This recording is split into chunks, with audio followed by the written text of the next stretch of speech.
Hello guys, మనకి IPL 2025 సీజన్లో చూసుకుంటే వైభవ్ సూర్యవంశీ ఒక అగ్రెసివ్ ఇన్నింగ్స్తో మొత్తం వరల్డ్ మొత్తాన్ని కూడా అట్రాక్ట్ చేశాడు.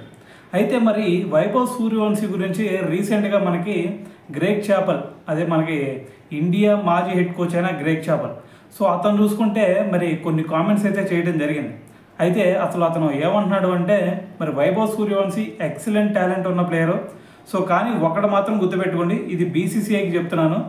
బీసీసీఐ వైభవ్ సూర్యవంశీని ఖచ్చితంగా కాపాడుకొని తీరాల్సిందే. ఎందుకంటే మీకు చాలామంది టాలెంటెడ్ ప్లేయర్స్ వచ్చారు, లైక్ వినోద్ కాంబ్లీ, అలాగే పృథ్వీ షా, దాని తర్వాత సచిన్ టెండూల్కర్, ఇలాంటి వాళ్ళు చాలామంది వచ్చారు.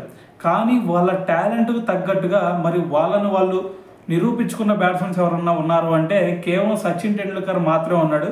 మిగతా వాళ్ళు చూసుకుంటే మరి వాళ్ళ దగ్గర టాలెంట్ ఉన్నా కూడా కొన్ని అలవాట్లకు బానిసలై దాని తర్వాత వాళ్ళ టాలెంట్ను కూడా నిరూపించుకోలేక బయటికి వెళ్ళిపోయిన బ్యాట్స్మెన్స్ కూడా చాలామంది ఉన్నారు.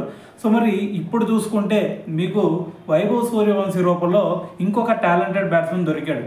మరి ఇతన్ని కనుక మీరు వదిలేశారు అంటే ఖచ్చితంగా మరి మీ ఇండియన్ క్రికెట్ టీం ఏదైతే ఉందో మరి మీ ఇండియన్ క్రికెట్ టీం ఒక మంచి టాలెంటెడ్ బ్యాట్స్మెన్ని కోల్పోతుంది అని చెప్పేసి కూడా మరి బీసీఐకి అయితే చెప్పడం జరిగింది.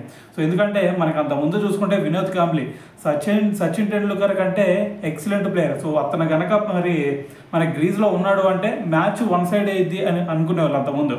దాని తర్వాత మరి అతను అలవాట్లు, దాని తర్వాత కొన్ని వీటికి ఎడిక్ట్ అయిపోయి దాని తర్వాత అతను ఏమయ్యాడు అనేది మనందరూ తెలిసిందే. దాని తర్వాత రీసెంట్గా పృథ్వీ షా కూడా మనందరూ తెలుసు. మరి అతను కూడా మరి గేమ్ మీద అంత ఫోకస్ పెట్టకుండా దాని తర్వాత వేరే వాటి మీద మరి ఇంట్రెస్ట్ చూపించి ఇప్పుడు చూసుకుంటే మనకి ఐపీఎల్లో కాదు కదా, వాళ్ళ స్టేట్ తరఫున రంజీ టీంకి కూడా సెలెక్ట్ అయిన సినారో కనిపించలేదు.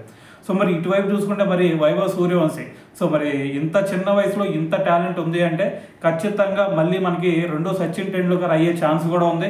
ఖచ్చితంగా మరి ఇతన్ని కనుక మీరు కాపాడుకోకపోతే ఇంకొక టాలెంటెడ్ ప్లేయర్ని మిస్ అవుతారు అని చెప్పేసి మనకి గ్రేగ్ చాపల్ అయితే చెప్పడం జరిగింది.